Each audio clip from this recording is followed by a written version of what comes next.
8월 17일자 오리콘 뉴스에 K-팝 네이티브 세대일 때도로 변혁하는 아이돌 시장. 더 이상 일본 데뷔를 원치 않는 젊은이들이라는 기사가 보도되었습니다. 지난 영상에서도 그랬지만 최근 단순히 한국 문화 컨텐츠가 훌륭하다라는 칭찬을 넘어 일본 스스로를 자학하는 스타일의 보도가 늘어나고 있습니다. 저희 영상에서 여러 번 이야기했지만 일본은 논리와 감정의 설득이 아닌 압도적인 실력을 보여주었을 때 알아서 확실히 인정하고 머리를 낮추는 경향이 있습니다. 올 초만 해도 한국 문화 콘텐츠의 성공을 보도하다가 중반쯤에는 그 이유를 분석하더니 최근은 스스로들과의 격차를 인정하며 반성하는 분위기가 대세입니다. 이번 기사도 비슷한 뉘앙스입니다. 짧게 요약본으로 내용을 감상하고 네티즌들의 반응을 살펴보겠습니다. 소니뮤직과 JYP 엔터테인먼트의 공동 오디션으로 탄생한 비주. 이들은 멤버 전원이 일본인이면서도 목표로 했던 것은 K-팝 스타일의 그룹이었다. 거기에서는 일본 데뷔를 목표로 하지 않는 세계를 시야에 넣은 K-팝 네이티브 세대의 태도가 엿보인다. 세계에서 활약할 수 있는 새로운 걸그룹의 발굴을 위해 탄생한 비주는 JYP 엔터테인먼트의 주가를 급등시킬 만큼 파괴력이 있는 사회현상이 됐다. 한국에서는 참가자들의 생존을 위한 진검승부로서의 서바이벌 오디션이 인기를 얻으며 많은 스타들이 생겨나고 있다. 물론 일본에서도 이런 방송들은 있어왔지만 리지 프로젝트는 새로운 스탠다드로서 젊은 세대들에게 받아들여졌다.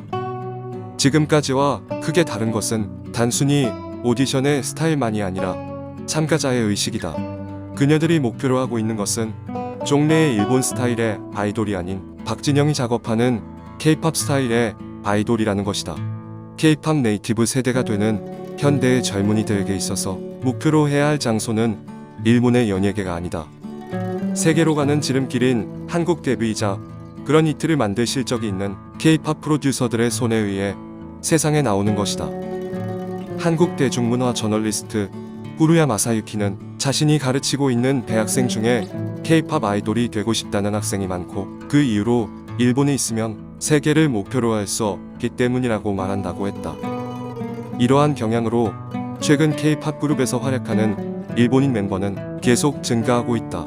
트와이스나 아이즈원뿐만 아니라 NCT 127, YG의 트레저, 펜타곤 등 셀 수도 없다.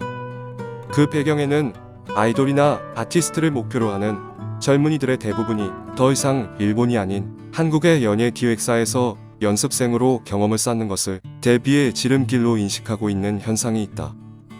또한 한국 음악이 현재 일본의 우위에 있는 것은 육성 프로그램뿐만이 아니다. 생방송에 대해서도 그 차이를 현저하게 보여주고 있다. BTS 외에도 SM 엔터테인먼트 소속의 아티스트들은 온라인으로 전 세계를 대상으로 한 대규모 라이브를 실시하여 성공을 거두고 있다. 유료 생방송 시스템에 있어서도 세계를 향해 한 발 앞서가고 있는 것이다. 한국 드라마 사랑이 불시착이나 이태원 클라스의 인기도 그렇지만 엔터테인먼트 전반에 걸쳐 지금의 한국은 일본을 한 걸음 앞서가고 있다고 인정한다. 세계를 응시하는 젊은 세대가 일본에서도 증가하는 상황에서 지금까지의 비즈니스에 얽매이지 않고 대량 생산이 아닌 질 좋은 컨텐츠를 만들 수 있는 원점회기가 필요하게 되었는지도 모른다. 지난 영상에서도 그랬지만 지금 일본은 한국인이 썼더라면 국뽕이라고 욕을 먹을 만한 기사들이 여기저기서 쏟아지고 있습니다. 너무도 차이를 인정하는 기사들이 많아 조금 부담스러울 정도입니다. 하지만 놀라운 일은 아닙니다. 상하관계, 갑을관계가 명확한 일본에서 한국의 엔터 산업을 인정함과 동시에 자신들의 포지션을 받아들인 것뿐입니다. 일본 네티즌들은 기본적으로 엔터계의 촌탁 문제와 몇몇 기획사의 독과점, 안일한 비즈니스 등으로 원인을 분석하는 것 같습니다. 다음은 네티즌 반응입니다.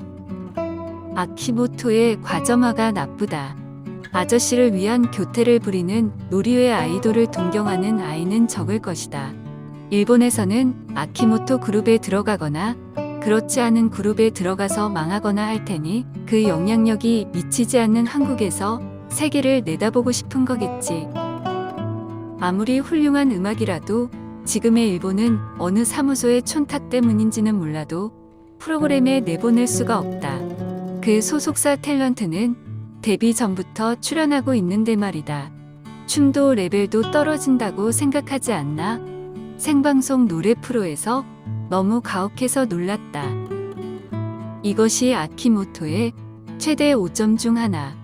개개인의 실력과 열정을 경시하고 비즈니스로 밀고 나가니까 재능 있는 젊은이들이 실증을 내지. 몇 년 후에는 인재뿐만 아니라 돈과 평가도 한국으로 넘어갈 가능성이 크다고 생각해. 아이돌 산업은 일본 레벨이 낮아. 춤, 노래, 귀여움 모두 별로야. 니즈 멤버들은 노래와 춤뿐만 아니라 외국어도 열심히 연습하지. 프로그램이 매력적인 구조야. 실제 일본 아이돌은 얼마나 노력하고 있는지 모르겠고 그것을 위한 교사가 있는지도 모르겠어. 한국화라는 게 아니라 춤도 노래도 좀 더 잘해야 사람들이 보지 않을까? 자니즈는 아니라고 하지만 음악 프로에 압력을 가해서 타사무소의 아이돌을 배제하거나 데뷔 전에 그룹을 내는 것을 그만두었으면 한다. 그러고 있으면 결과적으로 일본에서 아이돌을 목표로 하는 사람이 줄어들어 자니즈를 목표로 하는 사람도 줄어든다는 것을 모르는 거야. 세계를 응시해야 한다는 것은 음악에만 국한되지 않는다. 기업, 스포츠, 기타 분야도 동일해. 일본 매스컴을 보면 세계 시장 점유율이나 세계 랭킹과 같은 세계에서 일본의 위상을 아는 뉴스가 좀처럼 적어. 일본의 위상을 알 기회가 적기 때문에 위기감도 낮은 거야. 너무 스스로들 자책하고 반성을 하니 굳이 더 할 말이 없습니다. 위로를 해주어야 하는 것이 아닌가 싶습니다. 기본적으로 네티즌들은 맞는 말을 하고 있습니다. 자니즈와 아키모토의 영향력이 강해도 너무 강합니다. 문제는 그 강함 아래에서 다양한 컨셉과 시도가 있어야 하는데 그들은 그렇지 못하다는 점에 있습니다. 자국에게만 먹히는 컨텐츠, 이 정도만 해도 성공할 수 있는 컨셉을 무한정 반복하고 있습니다.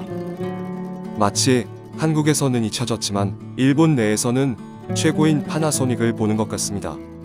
확실한 거 하나는 일본에게 늘 배우고 있습니다. 안주하고 현재에 만족하면 망한다는 것, 쉬운 길만 가려 하면 망한다는 것, 늘 반면교사 삼겠습니다. 언제나 사실을 기반으로 저희만의 해석을 내놓는 컨텐츠를 만들겠습니다. 응원해주시는 모든 분들께 감사드리며 이상 타임앤 이슈였습니다.